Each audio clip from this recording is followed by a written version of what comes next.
골로새서 3장 5절 6절 말씀 다 같이 한 목소리로 받들어 읽도록 하겠습니다.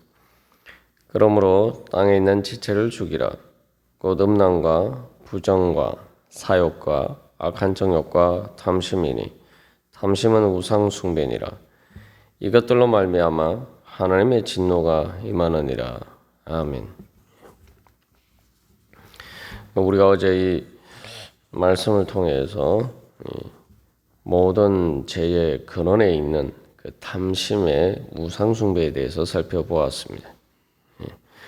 그래서 우리가 잘 분별을 해야 되는 것이 탐심은 우리의 마음의 근본적인 동기의 문제이기 때문입니다. 그래서 어제도 나눈 것처럼 여러 가지 겉으로 그럴듯한 명분과 또 이러한 것들을 내세워서 이야기를 하고 또 그렇게 행동을 하지만 실질적으로는 그 마음의 중심의 동기가 사실은 탐심인 경우들이 많다는 거죠. 특별히 이것들이 단순히 세상의 정치나 이런 것들뿐만 아니라 바로 종교적인 행위 가운데, 특별히 우리가 신앙생활을 한다고 하는 가운데 또 그런 일들이 있을 수가 있다는 것입니다. 그래서 탐심은 어떻게 보면 우상숭배라고 하는데 사탄의 가장 강교한 것이 그 안에 포함이 되죠.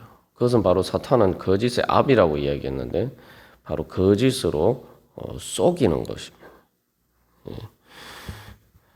그래서 이타적으로 보이는 행동의 배후에 숨겨진 그 이기적인 동기들을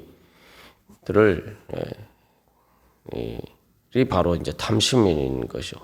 그래서 사도 바울도 이 거짓 교사들에 대해서 이야기를 할 때에 고린도 후서나 또 여러 가지 다른 서신서에서 또 바울 서신뿐만 아니라 유다서나 이런 곳에서도 그 이야기를 할 때에 바로 탐심의 탈을 쓴 그런 거짓 교사들과 같지 아니하다. 그래서 이 데살로니가전서 2장 3절에서 5절까지에도 보면은 우리의 권면은 간사함이나 부정에서 난 것이 아니요 속임수로 하는 것도 아니라. 그래서 5절 말씀에서는 아첨하는 말이나 탐심의 탈을 쓰지 아니한 것을 하나님이 증언하시느니라라고 이야기를 하고 있습니다. 그래서 이 말 그대로 탐심의 탈을 썼다 이런 표현을 쓰는데, 그래서 이 아첨하는 말이나 간사함이나 부정이나 속임수로 하는 것이 아니다. 오늘날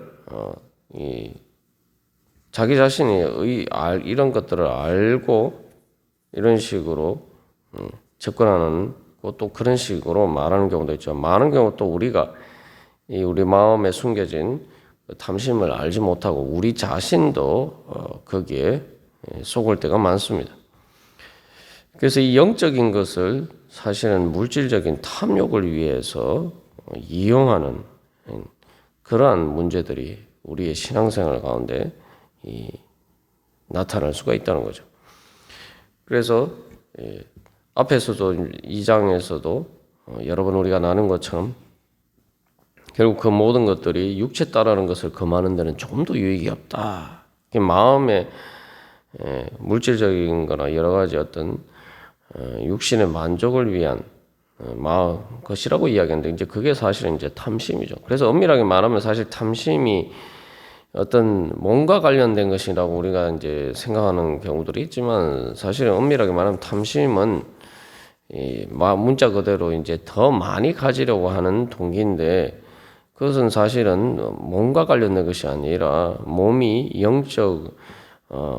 영적으로 타락한 인간의 죄가 몸을 지배할 때에 나타나는 현상이에요. 그게 이제 사실은 자기 몸의 어떤 욕구라고 생각하지만 물질적인 욕구라고 생각하지만 사실은 그게 물질적인 것을 우상으로 만드는 영적인 그러한 왜곡된 죄의 문제죠. 그래서 말 그대로 더 많이 가지려고 하는 탐심이 본능적인 어떤 동물적인 본능인 것처럼 생각하지만 동물적인 본능이 아닙니다. 이 짐승과 사람이 다른 것은 짐승은 자기 본능이 만족되면은 더 이상 원하지 않습니다. 뭐 사람처럼 뭐 돈이 많은데도 불구하고 자기가 평생 그렇게 먹고 살 게 충분한데도 불구하고 자꾸 이렇게 뭔가 더 많이 이렇게 가지려고 하는 그런 것들은 동물에게는 없어요. 사실 이제 그것은 하나님으로 채움을 하나님을 통해서만, 다시 말하면 무한하고 영원하신 하나님을 통해서만 채움받을 수 있는 인간의 기본적인 영적인 이 본성이 있단 말이죠. 근데 그 영적인 본성이 하나님을 채우려고 하지 않고 하나님으로 자기 자신을 충만히 채우려고 하지 않고 다른 것으로 채우려고 하면 그게 이제 탐심의 왜곡된 형태로 나타나는 거죠. 하나님은 무한하시고 영원하신 분이기 때문에 그 하나님은 말 그대로 유한한 것으로는 절대 채울 수 없는 거죠. 무한하신 하나님만으로 채워질 수 있는 것들이 체험을 받아야 되는 것이 바로 인간의 영적인 본성입니다. 그런데 그것을 하나님 대신에 다른 것으로 채우려고 하니까 다른 것은 무한하지 않단 말이죠. 그러니까 인간의 영적인 본성을 채워줄 수가 없어요. 아무리 채워도 채워질 수가 없단 말이죠. 그러니까 자꾸 이렇게 많은데도 불구하고 이미 다른 사람이 보기엔 차고 넘치도록 있는 것처럼 보이는데도 자꾸 더 가지려고 하는 그러한 탐심이 일어난단 말이죠. 세상에서도 보면은 우리가 뭐 돈이 많으면은 돈에 대한 탐심이 없어질 것처럼 생각하지만 많은 경우 그렇지가 않죠. 오히려 돈 많은 사람들이 더 탐심이 많아요. 그게 이제 바로 영적으로 왜곡된 것이기 때문입니다. 그래서 그게 바로 이제 우상 숭배죠. 그래서 이제 구약 성경에서도 사실 끊임없이 하나님께서 이스라엘 백성들을 책망하시는 것도 바로 특히 이제 선지자들이나 어떤 그들의 종교적인 그 가운데서 바로 그들이 근본적으로 하나님을 사랑하고 하나님으로 채우려고 하는 것이 아니라 바로 그러한 탐심의 거짓된 동기들로 하나님을 섬긴다는 것을 이야기하고 있습니다. 대표적으로 에스겔 22장 28절에서도 그 선지자들이 그들을 위하여 회를 치라고 스스로 허탄한 이상을 보며 거짓 복수를 행하며 여호와가 말하지 아니하였어도 주 여호와께서 이같이 말씀하셨느니라. 이게 이제 이 거짓 선지자들이 이제 이렇게 이야기합니다. 회를 치라고. 이제 회라는 게 이제 무덤과 같은 것인데 사실은 그럴듯하게 포장을 하는 거죠. 탐심은 사실은 일종의 아무리 삼켜도 다 채울 수 없는 그러한 무덤과 같은 거죠. 그러한 것들을 어떤 거룩한 것으로 포장을 하고, 그래서 그 욕구를 충족시키기 위해서 허탄한 이상, 여기서 이제 중요한 건 스스로라고 있는데 하나님이 주시는 계시나 비전이나 환상이 아니라 자기 스스로 자기 어떤 욕망에서 나온 그런 것들, 그 거짓 복술이라고 그러죠. 이제 우리가 사람들이 점을 보는 것 때에 그 점을 보는 동기도 이렇게 보면은 뭡니까? 다 보면은 어떤 세상적인 어떤 그죠 말 그대로 내가 어떻게 하면 착하게 살 수 있을까?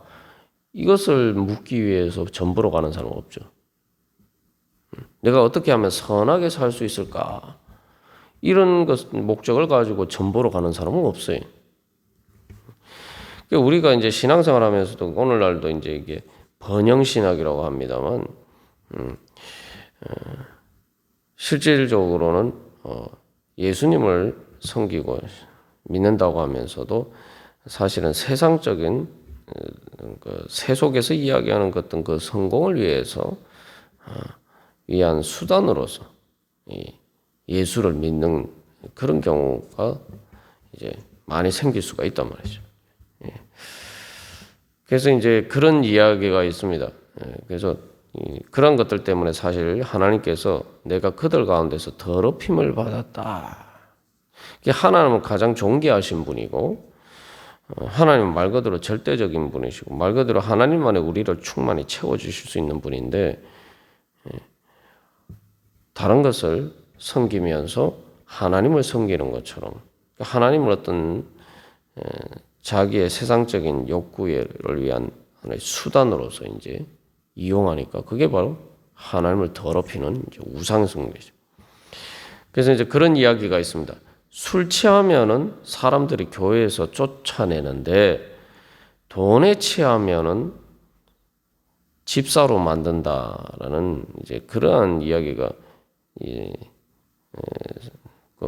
미국에서도 그런 이야기가 있어요. 이게 그래서 우리가 우리의 신앙생활에 있어서 근본적으로 끊임없이 주님 앞에서 우리 안에서 그 탐심의 탈을 계속 벗어가야 됩니다. 그래서 사도 바울도 아첨하는 말이라는 얘기하고 있는데 그래서 이러한 이제 문제가 생기면 우리의 그 탐심의 탈을 벗겨버리는 바로 하나님의 말씀을 선포되지 않고 결국 사람의 어떤 이기적 욕망을 충족하는 그러한 말씀을 빙자한 그런 허탄한 이상과 거짓 복술로 우리의 신앙생활이 전락할 수가 있다는 거죠. 그래서 이제 사실 이 공산주의가 무신론의 대표적인 예입니다만 그 공산주의 이론을 만든 그 마르크스가 비판한 게 그거예요. 교회가 바로 사실은 뭐 종교적인 명분들을 내세우지만 실질적으로는 다 어떤 물질적인 욕망을 위해서 자기 욕심을 채우기 위해서 그냥 말 그대로 종교를 이용하는 것뿐이다. 그래서 이제 공산주의가 무신론이 된 거예요. 진짜 신을 믿으면은 어떻게 저렇게 탐욕스러울 수가 있느냐. 이렇게 이야기를 하는 거예요. 진짜 기독교에서 말하는 그 하나님을 믿는다라면은 어떻게 예수를 믿는다고 하는 사람들이 저렇게 탐욕스러울 수가 있느냐. 그러니까 그들의 탐욕을 보니까 결국은 신은 없는 것이다. 결국 그 신이라는 것이 예수님 말씀하신 것처럼 그 만몬과 하나님을 동시에 섬기지 못한다는 거예요. 그러니까 그들이 말하는 신은 없다. 실제로 그들이 말하는 신은 그냥 자기들의 탐심을 포장해서 탐심의 욕구를 충족시키기 위한 것이 바로 시키기 위해서 그들이 신을 만들어냈을 뿐이다. 이런 식으로 비판을 한다 이 말이죠. 그 사실은 이제 우리가 뭐 공산주의가 무신론이라고 그러지만 우리가 그 공산주의가 비판하는 그런 신앙생활을 할 수가 있다는 거죠. 과연 나는 예수를 믿으면서 정말 우리는 예수를 믿는가? 아니면 돈을 섬기는가? 세상 사람들 보기에 또 어떠한가? 그래서 사실은 뭐 세상 사람들 보기에 그렇게 보인다는 거죠.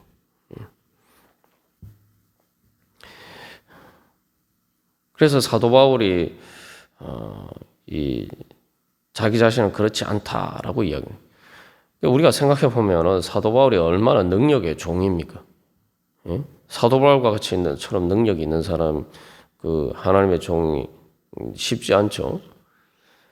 많은 능력, 그 은사도 있고 능력도 있고 말씀을 뱉던 모든 면에서 정말 능력이 있는 그런 종임에도 불구하고 하나님의 종임에도 하나님의 사람임에도 불구하고 왜 고린도 교회에서 배척을 받았느냐? 그것도 자기가 뭐 요즘식으로는 자기가 개척한 교회인데 바로 사도 바울은 사람들의 탐심을 만족시켜주는 그런 말씀을 전하지 않았다기 때문에.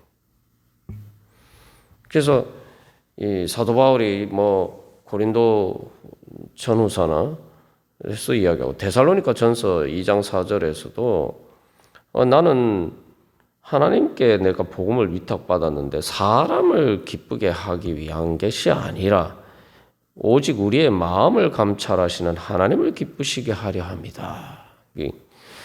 다시 말하면 사람을 기쁘게 한다는 게 사람들의 이기적인 욕망, 바로 그러한 탐욕의 그러한 욕구들을 만족시키는 방향으로 이제 그런 것들을 통해서 사람들의 마음을 사는 거죠. 이게 거짓 교사들은 이제 그런 식으로 특별히 이제 그 교회들에게 접근을 해요. 그러니까 이게 쉽게 말하면 사람의 탐심과 거짓 교사들은 코드가 맞는 거예요. 그러니까 사람들이 그런 이제 거짓 교사들에게는 잘 따른단 말이죠. 그런데 사도 바울은 사람을 기쁘게 하죠. 사람의 탐심을 기쁘게 하는 그러한 말씀이 아니라 하나님을 기쁘시게 하는 그런 말씀을 전하니까 사람들이 자기들의 탐심을 채워주지 않으니까 사도 바울은 별로 마음에 들지 않는다 이 말이에요. 그래서 이제 사도 바울이 한 이야기 중에 그래서 오직 우리 마음을 감찰하시는 하나님을 기쁘시게 하려 함이라. 그래서 내 마음의 중심에 정말 그 중심을 보시는 하나님 앞에서 내가 정말 내 이익을 내 탐욕을 따라서 내가 행하느냐 아니면 내 중심에 하나님을 기쁘시게 하고자 하는 하나님을 사랑하는 그러한 동기에 따라서 행하는가. 그래서 제자들이 자기의 모든 소유를 버리고 예수님을 따랐다라고 이야기를 하는데 그들이 그런 거 다 버리고 따랐음에도 불구하고 보면은 베드로나 제자들이 예수님 앞에서 서로 이제 싸우죠.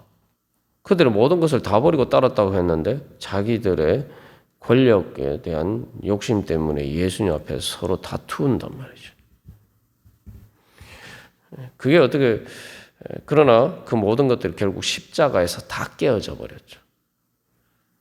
예수님은 인간의 탐욕을 만족시켜 주시는 분이 아니다. 예수님이 이 땅에 오신 것은 인간의 탐욕을 만족시켜 주기 위해서 오신 것이 아니다. 그게 예수님의 십자가에서 드는 거죠. 결국 인간의 탐욕을 위해서 자기의 이기적 욕망을 위해서 예수님을 따르는 사람은 결국 예수님을 만날 수가 없고 결국 가룟 유다처럼 그렇게 될 수밖에 없다는 거죠. 그래서 우리가 다시 한번 겸손하게 주님, 저는 제 마음을 감찰하시는 하나님을 기쁘시게 하고자 합니다. 제 마음의 그런 탐욕을 따라서 신앙생활을 하는 것이 아니라 주님, 온전히 주님을 기쁘시게 하고자 주님의 뜻을 따르고자 소망합니다. 우리가 주님, 제 안에 아직도 감추어진 그 탐심의 탈을 주여 벗겨주시옵시고 온전히 정결하고 순수한 순전한 믿음으로 주님 앞에 서게 하여 주시옵소서. 그래서 주님의 그 순전한 사랑 받기에 그 은혜 받기에 부족함이 없도록 주여 인도하여 주시옵소서. 우리 같이 기도하겠습니다.